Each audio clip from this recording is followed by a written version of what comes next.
अस्सलाम वालेकुम दोस्तों। हिन महिल दोस्तों असां माना कलमे ते ॻाल्हाईंदासीं। तौहीद वारो कलमो जंहिंजे कलमे पढ़ण सां माण्हू मुस्लमान थिए थो, उन ते ॻाल्हाईंदासीं। दोस्तों, जॾहिं इंसान जो अक़ीदो अल्लाह ते थिए थो त उहो कलमो पढ़ंदो आहे। कलमे जी असली माना आहे त ख़ुदा खे हिकु मञणु, अल्लाह खे हिकु मञणु, ॿिए ख़ुदा ॿियो खे अल्लाह करे न मञणु। ऐं इन्हीअ खे कलमे जो इहो आहे माना ऐं अक़ीदो, यानी ला इलाहा इल्लल्लाहु मुहम्मद रसूलुल्लाह सल्लल्लाहु अलैहि वसल्लम।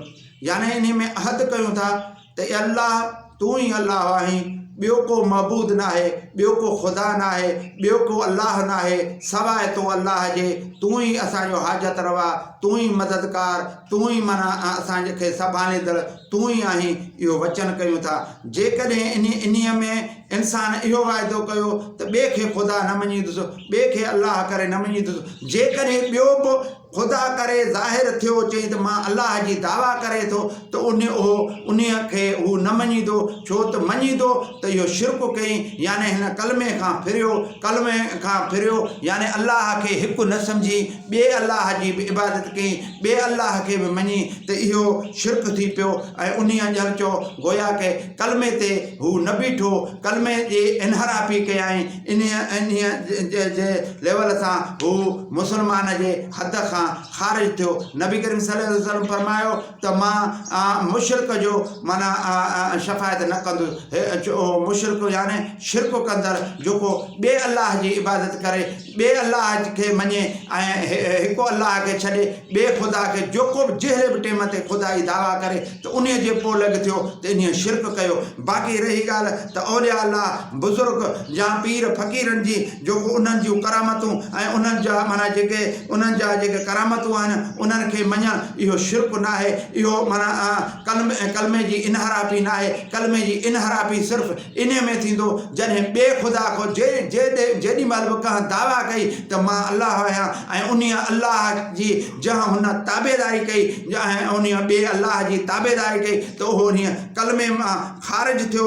ॼण चओ त उन शिरक कयो, छो त हुन ॿिए ख़ुदा खे मञियो। हक़ीक़त में हीउ जेको इंसान जेको कलमे ते बीहे थो, इन मां ॿियनि सभिनि जो इनकारी करे हिकु वाहिद अल्लाह खे मञे थो, तंहिं करे हू मुस्लमान जे हद में दाख़िल थिए थो, तॾहिं हू मुस्लमान सॾाए थो। दोस्तों, अॼुकल्ह मुस्लमान इन माना शिरक खे माना जेकॾहिं कंहिं औलिया अल्लाह बुज़ुर्ग जे इनखे मौज करामत खे मञो, उन में फिटो कनि था। यानी इहे बि सरासर ॼण चओ त क़ुर जा इनकारी, अल्लाह जा इनकारी आहिनि। छो त अल्लाह शिरक चए पियो उन खे, ऐं कलमे ते बीहो पियो उन ते, त जेकॾहिं ॿियो को माना अल्लाह खे छॾे सिर्फ़ु हिकु अल्लाह खे हक़ीक़ी ख़ुदा खे मञिजे, त इहो कलमे ते बीहणु आहे। इहो मुस्लमान हुजण जो पको सबूत आहे। जेकॾहिं केॾी महिल बि को माण्हू ख़ुदा जी दावा करे, अल्लाह पाण खे सॾाए, जेकॾहिं केॾो आबद छो न हुजे, केॾो माना नेक निमाज़ी छो न हुजे, केॾो रोज़ा रखंदड़ छो न हुजे,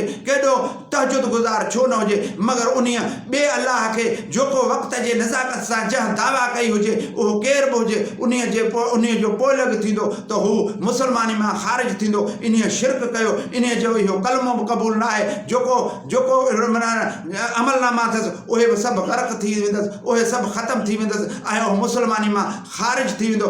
दोस्तों, अॼुकल्ह हीउ जेको नवां जेको डिस्को मुला, जंहिंखे मां डिस्को मुला बि चवंदुसि, जंहिंखे मां पेवंदकार मुला बि चवंदुसि, जंहिंखे मां फार्मी मुला बि चवंदुसि, इहो मुलो क़ुर शरीफ़ जी ग़लति तशरीह करे ऐं मुस्लमाननि खे बि मुशरिक सॾे थो ऐं शिरक कंदड़ सॾे थो। मगर हिन महिल ताईं या रसूलुल्लाह सल्लल्लाहु अलैहि वसल्लम जे दौर माना जॾहिं नबूवत शुरू थी, त हिन महिल ताईं अहिड़ो फ़र्द हिन महिल ज़ाहिर न थियो आहे। नबी करीम सल्लल्लाहु अलैहि वसल्लम जे वफ़ात खां पोइ हिन महिल को अहिड़ो माण्हू ज़ाहिर न थियो आहे जंहिं ख़ुदा जी दावा कई हुजे ऐं कंहिं मुस्लमान उन जी हिमायत कई हुजे। मगर हिन महिल को बि ख़ुदा जी दावा कंदो त उन खे कहिड़ो मुसलमान मञी थो त उहो मुसलमानी मां ख़ारिज आहे। उन ॼण चयो गोया खे शिरक कयो, मगर शिरक ईअं न आहे त औलिया अल्लाह खे मञे या पीर फ़क़ीर खे मञे त इहो शिरक कई, इन खे शिरक न चइबो आहे। ही मुला ही फारमी मुला उन लेवल सां क़ुर शरीफ़ जे तर्जुमे खे नथो सम्झी सघे, ला इलाहा इल्लल्लाह मुहम्मद रसूलुल्लाह जे